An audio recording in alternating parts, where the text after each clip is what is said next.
بسم الله. نكمل سلسلة حياتي الشيقة الجميلة مع شركة الحياة للأدوية عن علاج خشونة الركبة. وصلنا مرحلة الحقن التعويضي وقد إيه هو آمن 100%، اللي هو الحقن بمادة اسمها هيالورونيك أسيد، ودي مواد موجودة كتيرة جدا، في منها قصيرة المفعول، طويلة المفعول، متوسط المفعول.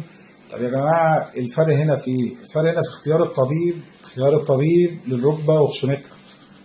انا هدي بروتوكول للعيان فلاني، اقول له حضرتك هتعمل لي شهر جلسات علاج طبيعي عشان تعمل تقويه للعضله وتعمل لي ازاله الالم عن طريق الاوتار بتاعت الركب، وهنخلص هنعمل مثلا حقن تعويضي في الركبه دي، بس هتجيلي مثلا هنا كل 6 شهور، او حضرتك هتجيلي كل سنه، او حضرتك هتجيلي كل سنتين، او حضرتك هتجيلي كل 3 شهور. في اختلاف. بيجي واحد يقول لك يا احمد اصل انا اختي حقنت عندك من سنتين وعايز اخد الحقنه بتاعتها. اقول لا، ما ينفعش. كل درجه حسب الدرجه بتاعتها، يعني كل ركبه يا جماعه حسب الدرجه بتاعتها وحسب ايه مشاكلها. مش ممكن، احنا البصمه مختلفه عن بعضها، البصمه مختلفه عن بعضها، ما بالكم كل مفصل وكل جزء في المفصل نفسه مختلف عن التاني. نكمل الحلقه الجايه ان شاء الله.